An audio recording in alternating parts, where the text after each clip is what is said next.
Hello guys, welcome to the channel.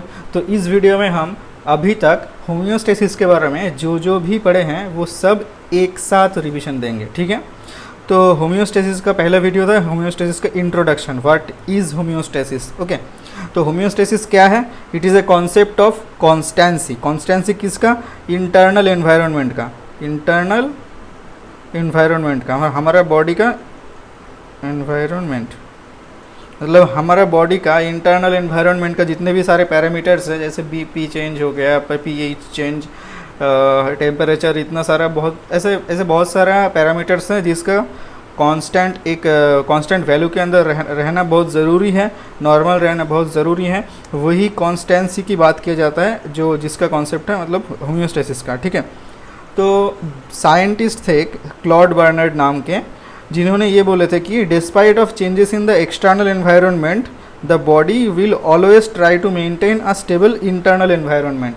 मतलब changes अगर external environment में आएगा भी, मान लो अभी समर है तो समर में आउटडोर मतलब बाहर का टेम्परेचर बहुत ज़्यादा है।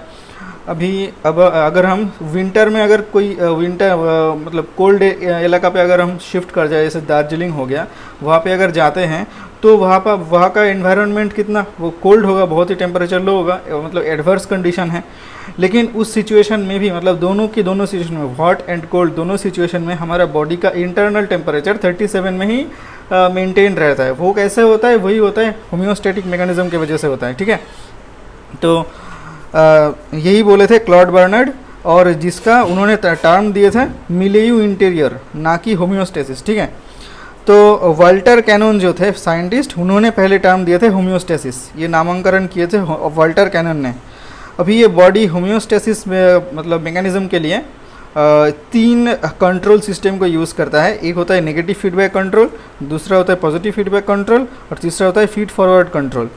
अभी नेगेटिव फीडबैक प्रोसेस क्या होता है? जैसे कि एग्जांपल की हम देख लेते हैं कि जब हम एक्सरसाइज करते हैं, एक्सरसाइज करने के टाइम पे हमारा बीपी इंक्रीज़ करता है। नॉर्मल हमारा बीपी कितना होता है? Normal 120 mmHg, 120 mmHg। Suppose exercise करते करते मतलब पीक वैल्यू में आ गया during exercise 180 mmHg, BP 180 mmHg। अभी बॉडी में 180 mmHg बीपी कांस्टेंट रहना मतलब ये एबनॉर्मल है, हाई प्रेशर बोलते हैं उसे, हाइपरटेंशन बोलते हैं उसे। तो वो तो नहीं रहेगा ना, 120 mmHg में फिर लौटना बहुत ज़रूरी है, और वो करता है हमारा नेगेटिव फीडबैक कंट्रोल सिस्टम। और वो कितना मतलब बहुत सारा मेडिएटर्स है, जैसे उसका बैरो रिफ्लेक्स है, और किडनी कर सकता है उसका बीपी डिक्रीज़ करके, वो डिक्रीज़ करेगा, यहाँ से ये डिक्रीज़ करके 120 mmHg में लाएगा। तो नेगेटिव फीडबैक प्रोसेस यही है कि अगर कोई स्टिमुलस अगर इंक्रीज़ करता है, कोई पैरामीटर्स अगर इंक्रीज़ करता है, जैसे बीपी यहाँ से 120 से 180 में इंक्रीज़ कर गया, तो नेगेटिव फीडबैक प्रोसेस वो डिक्रीज़ करके नॉर्मल वैल्यू पे ले आएगा, 120 mmHg के पास ले आएगा। तो यही है नेगेटिव फीडबैक प्रोसेस।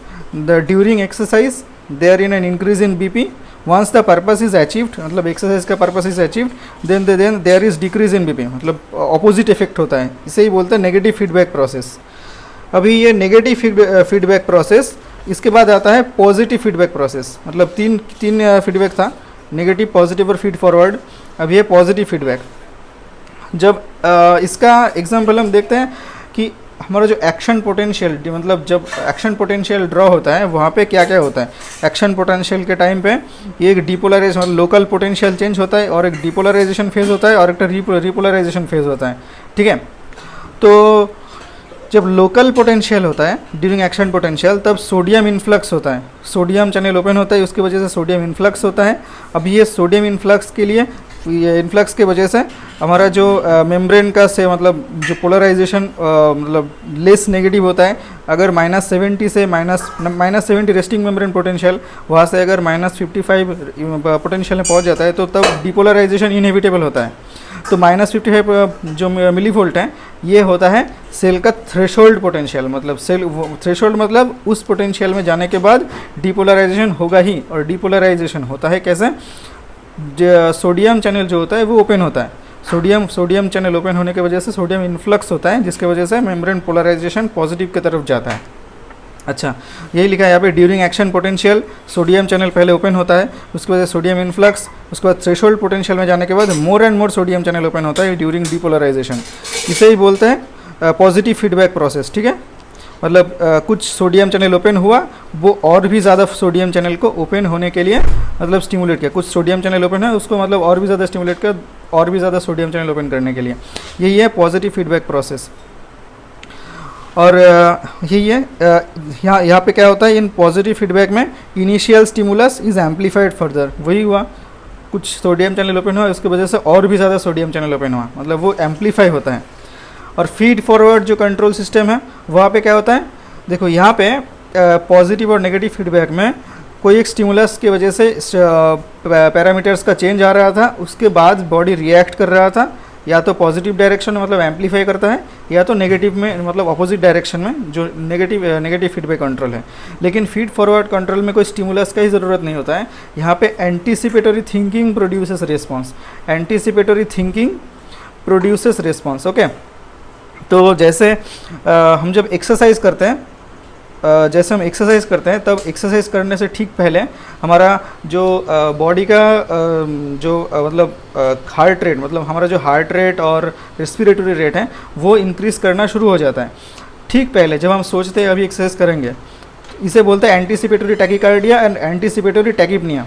ठीक है, तो इसीलिए इस सिस्टम को एंटीसिपेटरी कंट्रोल सिस्टम भी बोला जाता है।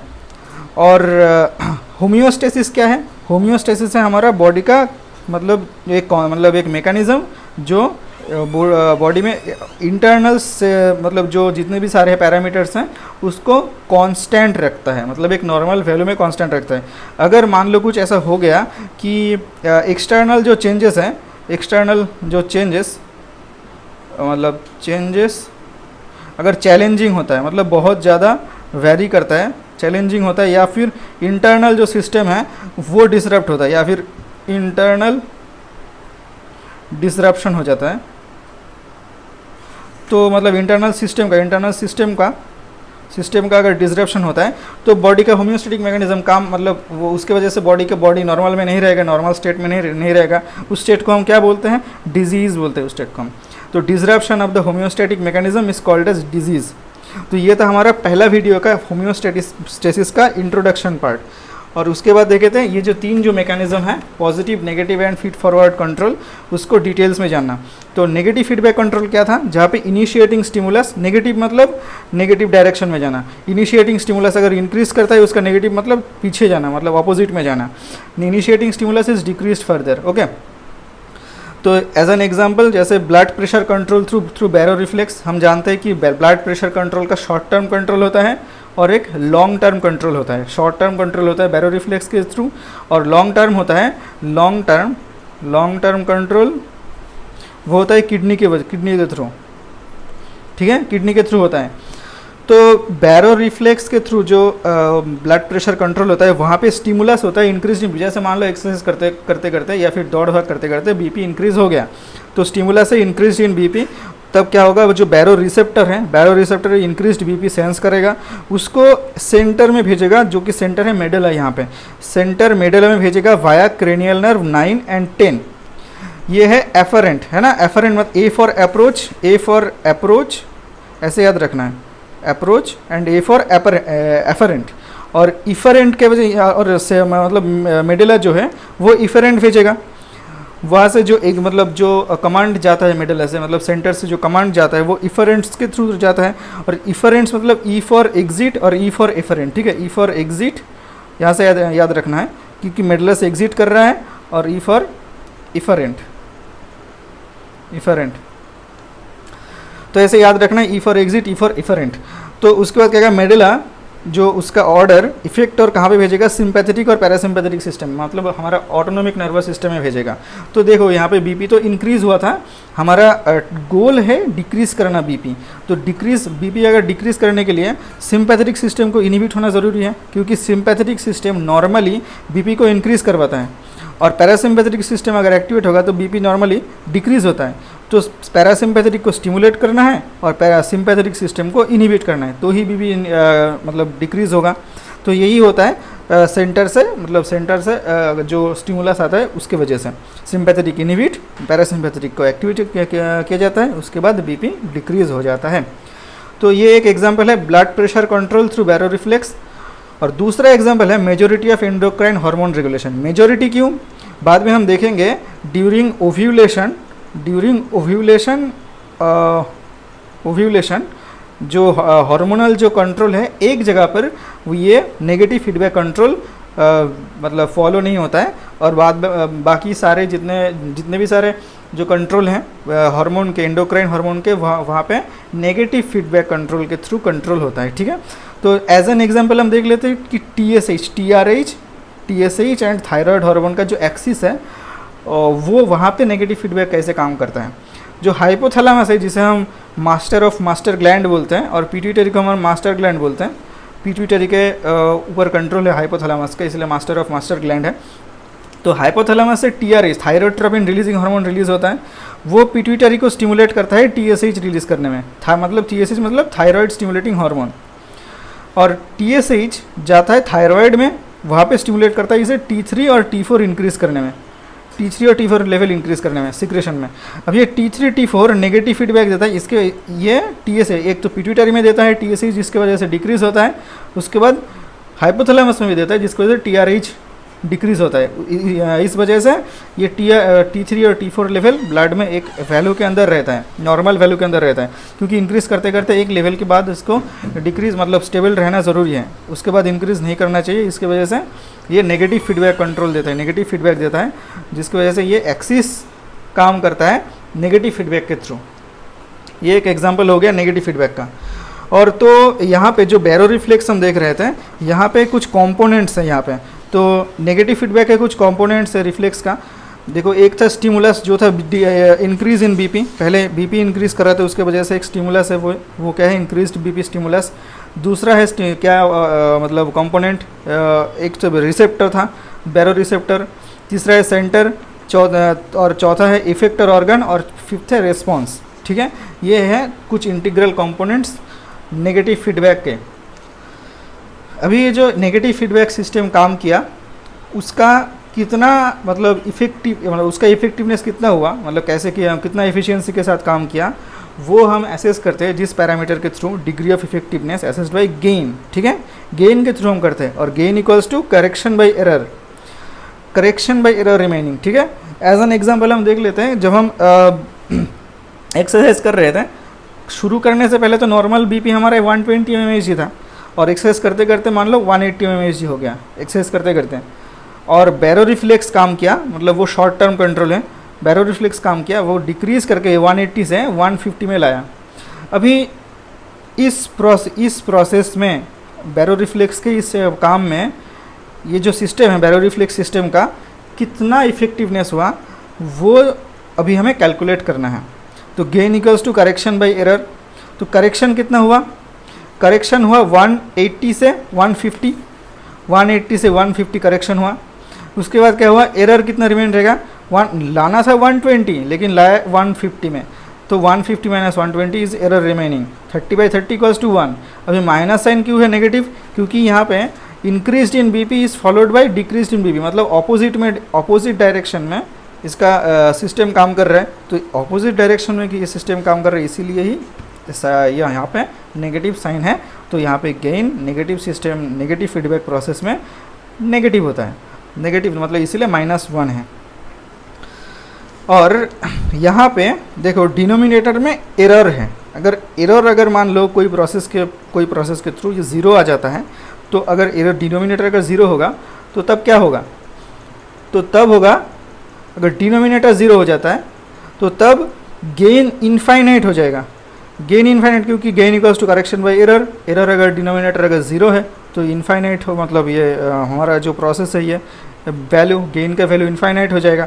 ये कौन करता है, हमारा जो किडनी है, किडनी जब ब्लड प्रेशर को कंट्रोल करता है, किडनी जब ब्लड प्रेशर को कंट्रोल करता है तब वो कम्प्लीटली मतलब रिटर्न में ले आता है वो बीपी को, एकदम मतलब पहले वाले फॉर्म में ले आता है 120 mmHg में।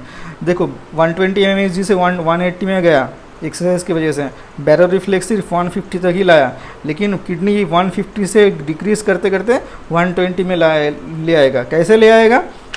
वो ले आएगा, देखो बैरो रिफ्लेक्स काम किया नर्वस सिस्टम के थ्रू, नर्वस सिस्टम के थ्रू कंट्रोल बहुत ही मतलब जल्दी हो जाता है और वो शॉर्ट टर्म कंट्रोल होता है। और किडनी कैसे करेगा?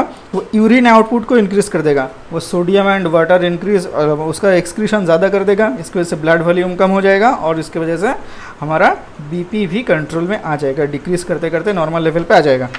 तो ये हो गया नेगेटिव फीडबैक कंट्रोल था। और इसके बाद आता है पॉजिटिव फीडबैक कंट्रोल।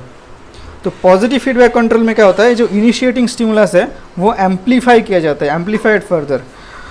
तो यहीं पे बोला जाता है कि it consists of positive feedback है, consists of a change that affect a variable to push it further away from a certain mean value. मतलब कोई एक वेरिएबल मीन वैल्यू से थोड़ा ज़्यादा इंक्रीज़ किया, अभी यहाँ पे आकर के पॉजिटिव फीडबैक कंट्रोल काम करता है एकदम इसको पुश करने के लिए फर्दर, मतलब एम्पलीफाई किया जाता है यहाँ पे, ठीक है। तो ये इसका एग्जाम्पल याद रखने की जो एक नेमोनिक बताए थे वो तो क्लैप्स था। क्लैप्स में सी मतलब क्लॉटिंग, जो क्लॉटिंग प्रोसेस होता है, मतलब एम्पलीफिकेशन कास्केड होता है, वो एक वहाँ पे एक के बाद एक क्लॉटिंग फैक्टर, 13 क्लॉटिंग फैक्टर है ना, फैक्टर 13 पर तक 13 क्लॉटिंग फैक्टर एक के बाद एक एक्टिवेट होते होते जब तक एक स्टेबल क्लॉट फॉर्म नहीं हो जाता, मतलब वो ब्लड का फ्लो जब तक बंद नहीं हो जाता, लीकेज बंद नहीं हो जाता, तब तक ये क्लॉटिंग प्रोसेस में वो फैक्टर का एक्टिवेशन होता रहता है, जो एक एम्पलीफिकेशन कैस्केड में। इसीलिए क्लॉटिंग एक होता है पॉजिटिव फीडबैक कंट्रोल। दूसरा L for alleged surge. Alleged surge यही एक एग्जांपल है जहाँ पे हार्मोन एक पॉजिटिव फीडबैक कंट्रोल में काम करता है। बाकी सारे जगह पर नेगेटिव फीडबैक कंट्रोल में होता है, हार्मोनल रेगुलेशन नेगेटिव फीडबैक में है, सिर्फ एक ही जगह पर पॉजिटिव फीडबैक में है, जहाँ पे क्या होता है just before ovulation estrogen level increase करना शुरू होता है, और इंक्रीज ईस्ट्रोजन लेवल इंक्रीज करने से एलएच वो स्टिमुलेट करता है एलएच हार्मोन को। एक्चुअली क्या होता है, एलएच हार्मोन जाके एलएच हार्मोन की वजह से ईस्ट्रोजन का रिलीज होता है, तो ईस्ट्रोजन अगर इंक्रीज करेगा तो एलएच को डिक्रीज होना पड़ेगा नेगेटिव फीडबैक के थ्रू। ये होता है, लेकिन सिर्फ ओव्यूलेशन के ठीक पहले ही ये रूल फॉलो नहीं होता है। Increase estrogen increases the LH hormone level. तो ये होता है पॉजिटिव फीडबैक कंट्रोल के थ्रू। तीसरा होता है एक्शन पोटेंशियल। एक्शन पोटेंशियल में हम देखें वो सोडियम चैनल ओपन हुआ था पहले, कहाँ पे था ये एक्शन पोटेंशियल, यहाँ पे था, हाँ ये एक्शन पोटेंशियल के क्या था, ये जो सोडियम चैनल ओपन हुआ पहले, वो सोडियम चैनल थ्रेशोल्ड में पहुँचाया एक्शन मतलब मेम्ब्रेन पोटेंशियल को, वो फर्दर एक्टिवेट किया और भी सारे सोडियम चैनल्स को ओपन होने में, जिसकी वजह से और भी ज़्यादा सोडियम इन्फ्लक्स हुआ और डीपोलराइजेशन हुआ। ये था एक पॉजिटिव फीडबैक कंट्रोल का एग्जाम्पल। और चौथा क्या है, P for CLA, A for action potential हो गया, पी फॉर पार्चुरेशन मतलब during the delivery of fetus क्या होता है, fetal head presses the uterine cervix. अगर यूटेराइन सर्विक्स पे फीटल हेड प्रेस करता है तो तब रिलीज होता है ऑक्सीटोसिन नाम के एक हार्मोन। ऑक्सीटोसिन फिर से यूटेराइन कॉन्ट्रैक्शंस को, ऑक्सीटोसिन एक यूटेराइन कॉन्ट्रैक्शन करता है, ऑक्सीटोसिन यूटेराइन कॉन्ट्रैक्शन करेगा, उसकी वजह से फीटल हेड और भी ज़्यादा डिसेंड होगा सर्विक्स में, और भी ज़्यादा अगर डिसेंड होगा और भी ज़्यादा ऑक्सीटोसिन रिलीज़ होगा, और भी ज़्यादा ऑक्सीटोसिन रिलीज़ होगा तो और भी ज़्यादा यूटेराइन कॉन्ट्रैक्शन। ये एक विशियस साइकिल में चलता रहता है जब तक डिलीवरी ऑफ द फीटस नहीं हो जाता, फीटस का डिलीवरी नहीं हो जाता तब तक ये प्रोसेस चलता रहता है। ये एक तो फिर एग्जांपल हुआ पॉजिटिव फीडबैक कंट्रोल का। इसके बाद ये CLAP हो गया, S फॉर शॉक, ठीक है, S for shock fifth example है। शॉक में क्या होता है, ब्लड वॉल्यूम कम हो जाता है, इसीलिए डिक्रीज्ड BP, ठीक है, ब्लड प्रेशर बहुत ही कम रहता है, परफ्यूशन बहुत कम रहता है, तो इसकी वजह से डिक्रीज्ड कोरोनरी ब्लड फ्लो होता है, मतलब हार्ट में ब्लड फ्लो बहुत डिक्रीज हो जाता है। अगर हार्ट में और भी ज़्यादा डिक्रीज हो जाएगा ब्लड तो weakening of the heart muscle जो वो वीक हो जाएगा, और हार्ट मसल वीक होगा तो कॉन्ट्रैक्शन और भी ज़्यादा डिक्रीज हो जाएगा, और भी ज़्यादा BP फॉल करेगा, हार्ट का कॉन्ट्रैक्शन कम होगा तो और भी ज़्यादा डिक्रीज्ड ब्लड फ्लो, और भी डिक्रीज्ड मतलब ब्लड फ्लो होगा हार्ट में, और भी डिक्रीज करेगा मतलब हार्ट का मसल का स्ट्रेंथ। तो और ऐसे करते करते शॉक जो प्रोसेस है वो वर्सन होगा। तो ये एक VCS साइकिल है यहाँ पे, जो शॉक में धीरे धीरे पेशेंट का मतलब सिचुएशन हालत वो बहुत ही ख़राब होने लगता है। ये तो यही था शॉक का एग्जांपल पॉजिटिव फीडबैक प्रोसेस का। और फिफ्थ हो गया, या सिक्स्थ एग्जांपल है calcium release from the endoplasmic reticulum of muscle sarcoplasmic reticulum बोला जाता है उसे। सार्कोप्लाज्मिक रेटिकुलम मतलब एंडोप्लाज्मिक रेटिकुलम ऑफ मसल। तो यहाँ पे जो कैल्शियम का रिलीज होता है ड्यूरिंग कॉन्ट्रैक्शन वो होता है पॉजिटिव फीडबैक प्रोसेस के थ्रू। ठीक है, ये था 6 एग्जाम्पल पॉजिटिव फीडबैक प्रोसेस का। अभी पॉजिटिव फीडबैक यहीं पे ही ख़त्म था। इसके बाद आता था फीड फॉरवर्ड कंट्रोल सिस्टम, जो एक ही बाकी था। फीड फॉरवर्ड कंट्रोल सिस्टम में क्या होता है, यहाँ पे कोई स्टिमुलस का ही ज़रूरत नहीं होता है, विदाउट स्टिमुलस ही रिस्पॉन्स आ जाता है मतलब बॉडी का सिस्टम रिएक्ट करना शुरू करता है, इसीलिए इसे बोलते हैं एंटीसिपेटरी कंट्रोल सिस्टम। जैसे as an example, thinking of performing exercise leads to anticipatory tachycardia and tachypnea. पहले ही हम बता चुके हैं इस एग्जांपल को। दूसरा एग्जांपल बहुत इंपॉर्टेंट है, ये है बॉडी टेम्परेचर रेगुलेशन। हमारा बॉडी टेम्परेचर रेगुलेशन करता है हाइपोथैलेमस। ठीक है, हाइपोथैलेमस हमारा बॉडी टेम्परेचर रेगुलेशन करता है। तो कैसे करता है, मान लो अभी गर्मी है, अभी अगर मान लो कोल्ड कोई इन्वायरमेंट में, हम ठंडे के टाइम पे हमारा अगर बाहर का कोई मतलब इन्वायरमेंट में अगर हमारा एक्सपोजर रहा तो बॉडी का टेम्परेचर क्या होगा, तब डिक्रीज़ करता है या फिर कांस्टेंट रहता है। इंटरनल ऑर्गन का टेम्परेचर वो कांस्टेंट रहता है, बहुत ज़रूरी है। बॉडी का जो इंटरनल इन्वायरमेंट